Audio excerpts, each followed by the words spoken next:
그린란드는 얼마를 줘야 살 수 있을까요? 2019년 도널드 트럼프 미국 대통령이 그린란드를 사겠다고 말했을 때 전 세계는 농담이나 해프닝으로 여겼습니다. 덴마크 총리는 터무니없다며 일축했고 언론은 조롱 섞인 반응을 보였죠. 하지만 트럼프 대통령에겐 단순한 농담거리가 아니었습니다. 2025년 2기 정부가 출범하자 곧바로 그린란드 합병 이야기를 꺼냈고 이전보다 훨씬 더 공격적으로 접근하고 있죠. 2026년에도 이어지고 있습니다. 그렇다면 트럼프 대통령은 도대체 왜 뜬금없이 남의 나라 영토를 사겠다고 나선 걸까요? 단순히 얼음 밑의 자원 때문일까요?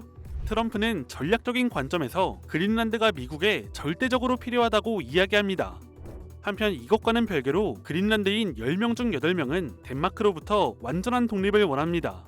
인구 5만의 그린란드 사람들은 왜 이토록 홀로 서기에 목숨을 걸고 있는 걸까요? 그린란드는 세계에서 가장 큰 섬입니다. 대륙과 섬을 그린란드보다 크냐 작냐로 나누기도 하죠. 그런데 지도를 펼쳐보면 정말 특이하게도 이 큰 섬이 덴마크의 영역인 걸 알 수 있는데요. 그린란드가 덴마크의 영토가 된 이유는 역사를 살펴보면 알 수 있습니다. 그린란드엔 이미 기원전부터 이누이트들이 건너와 살고 있었지만 본격적인 기록은 980년경 아이슬란드에서 노르드인, 바이킹들이 정착하며 시작됩니다. 이들은 마을을 세우고 가축을 기르며 수백 년간 번성했는데 돌연 15세기경 자취를 감춥니다. 이에 대해서는 소빙하기로 인한 혹독한 추위나 무역 붕괴, 지각 침강과 해수면 상승으로 인한 목초지 침수, 원주민과의 갈등 등 여러 설이 존재합니다. 아무튼 바이킹이 떠나가자 그 빈자리는 오늘날 그린란드 사람들의 조상 툴레 이누이트가 채웠습니다. 이들은 고래를 사냥하고 갯썰매를 끄는 등 극한의 환경에 완벽히 적응했죠. 이렇게 그린란드는 유럽인들의 기억에서 지워지는가 했으나 18세기 초 한 선교사가 상륙하며 운명이 바뀝니다. 1721년 덴마크 노르웨이 연합왕국의 선교사 한스 에게데가 그린란드 해안에 상륙했습니다. 그는 루터교 선교사였는데 수백 년 전 연락이 끊긴 노르드인들을 찾아내 개종시키는 것이 목적이었습니다. 아직 가톨릭을 믿고 있거나 어쩌면 이교도로 돌아갔을 가능성이 있다고 생각했죠. 에게데는 혹독한 환경 속에서 그린란드를 탐사했으나 당연하게도 바이킹의 후예를 찾는데 실패합니다. 대신 이누이트 원주민들을 마주하게 되는데 그는 선교 대상을 이누이트로 바꿔 활동을 이어갑니다. 한편 덴마크 왕실은 그린란드에 군대를 파견해 요새를 건설하고 상업적 이익을 추구하는 등 식민지화하기 시작했습니다. 이누이트들을 보호한다는 명목으로 그들을 다른 유럽인과 접촉하는 것을 막았고 사치품에 빠지지 않게 하는 등 사냥에만 집중하도록 유도했죠. 이렇게 얻은 모피와 고래기름은 덴마크가 무역을 독점해 유럽에 팔았습니다. 덴마크는 1950년대까지 이러한 방식의 통치를 이어갔는데 이누이트 전통 문화를 보존하는 역할을 했다는 긍정적인 평가를 받는 한편 외부 세계와 격리시켜 박물관 전시품처럼 관리해 근대화를 늦췄다는 비판을 받기도 합니다. 이렇게 그린란드는 덴마크령 그린란드가 됩니다. 그렇다면 그린란드의 독립 여론은 왜 이렇게 높은 걸까요? 여기엔 그린란드 사람들의 역사적 트라우마가 자리 잡고 있습니다. 1953년 6월 5일 덴마크는 그린란드를 왕국의 정식 지역으로 편입시켰습니다. 표면적으로는 식민 지배를 끝내고 동등한 시민으로 받아들이는 따뜻한 포용처럼 보였지만 실제로는 국제사회의 탈식민지화 압박을 피해 그린란드에 대한 주권을 유지하려는 정치적 계산이 깔려 있었습니다. 통합은 그린란드 사람들의 동의 없이 일방적으로 이루어졌고 교육과 행정 시스템이 덴마크어 중심으로 재편되는 등 곧 급격한 덴마크화가 시작되었습니다. 한편 1951년 덴마크 정부는 작은 덴마크인이란 사회 실험을 진행했습니다. 그린란드의 미래를 이끌어갈 엘리트를 양성한다는 명목으로 지능이 높다고 판단된 5세에서 8세 사이의 그린란드 어린이 22명을 선발해 덴마크로 보내는데요. 아이들은 덴마크 위탁가정에서 생활하며 덴마크어와 문화를 습득하도록 강요받았고 약 1년 반이 지나 그린란드에 돌아왔을 때는 가족의 품으로 돌아가는 대신 고아원에 수용되었습니다. 그곳에서 덴마크 생활 방식을 유지하기 위해 그린란드어 사용을 금지당했으며 일부 아이들은 부모가 살아있음에도 고아로 분류되거나 입양되어 가족과 연이 끊기기도 합니다. 실험의 결과는 참혹했습니다. 아이들은 덴마크와 그린란드 어느 쪽에도 온전히 속하지 못한 채 심각한 정체성 혼란과 문화적 고립감을 겪었죠. 실험당한 아이들의 절반 이상은 성인이 된 후 정신질환, 알코올 중독 등에 시달리거나 스스로 목숨을 끊는 등 비극적인 삶을 살았습니다. 덴마크는 2020년과 2022년에 이르러서야 이 사건에 대해 공식 사과했습니다. 1966년엔 덴마크가 그린란드에 가장 끔찍한 트라우마를 남긴 사건이 벌어집니다. 일명 슈피랄 캄파년이란 이름으로 불리는 덴마크 보건당국이 그린란드 여성과 청소년을 대상으로 자국 내 피임 장치를 시술한 사건입니다. 정책의 명분은 예산 부담을 줄인다는 것이었는데요. 생활 수준 개선으로 그린란드 인구가 폭발적으로 증가하자 주택, 학교 등 인프라 구축에 드는 재정이 늘어 인구 억제가 필요하다고 판단한 것입니다. 약 4,500명의 여성이 산부인과 검진 혹은 다른 의료행위를 받는 도중 본인이 알 수 없게 시술되었고, 이는 당시 가임기 그린란드 여성의 절반에 달하는 숫자였습니다.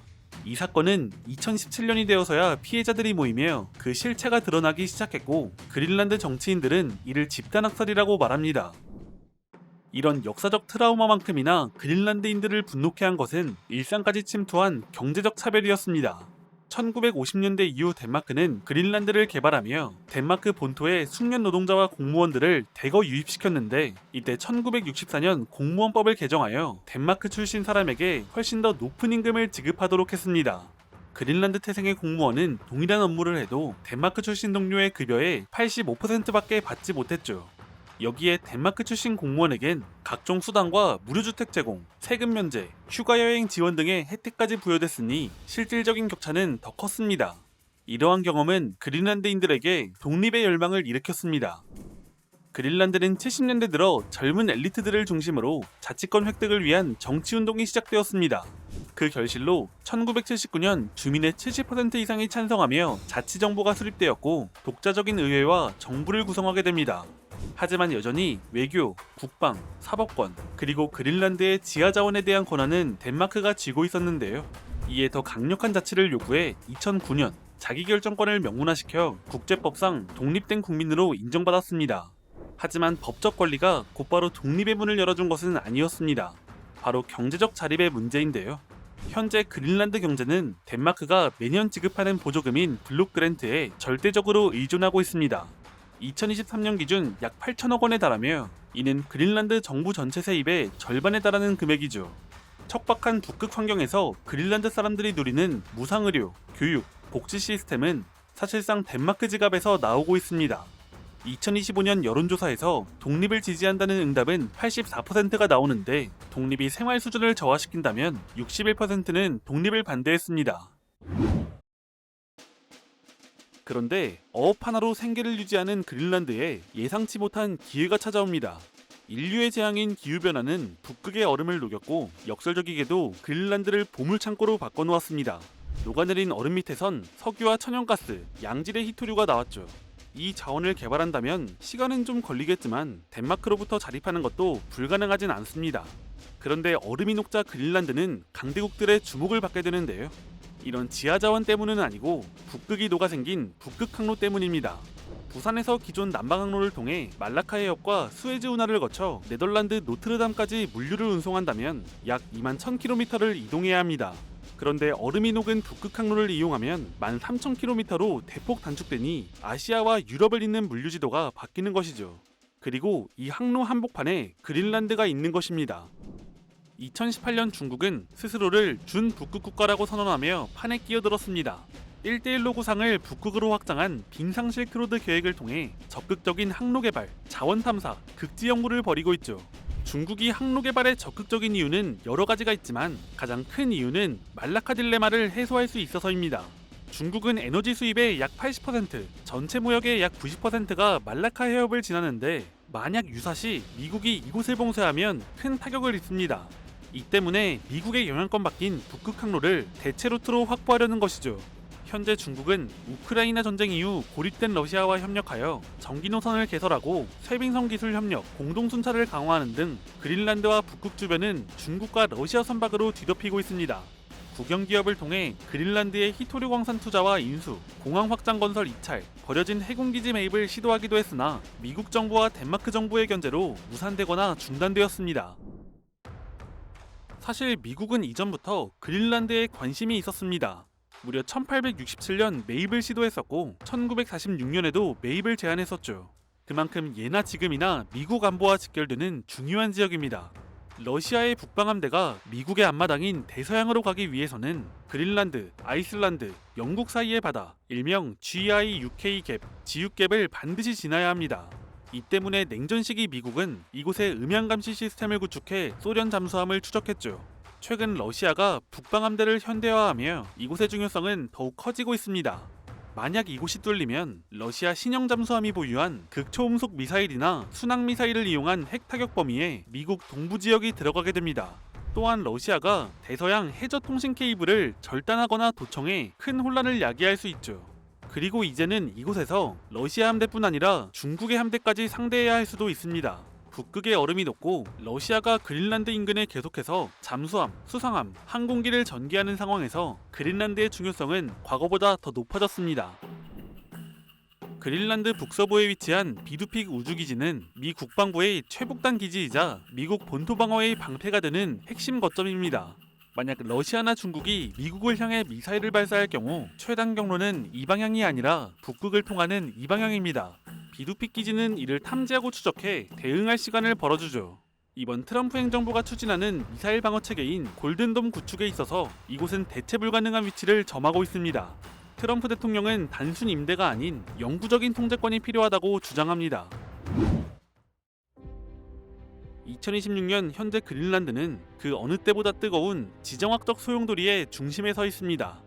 빙하가 녹으면서 드러난 막대한 자원과 북극 항로의 전략적 가치는 그린란드를 자원대국의 잠재력을 가진 땅으로 격상시켰지만 인프라 부족과 가혹한 환경으로 인해 투자는 여전히 더딘 상태입니다. 한편 미국이 그린란드 매입을 말하며 덴마크와 유럽연합을 압박하자 아이러니하게도 즉각적인 독립보다는 덴마크와의 결속을 강화하는 결과를 낳았습니다.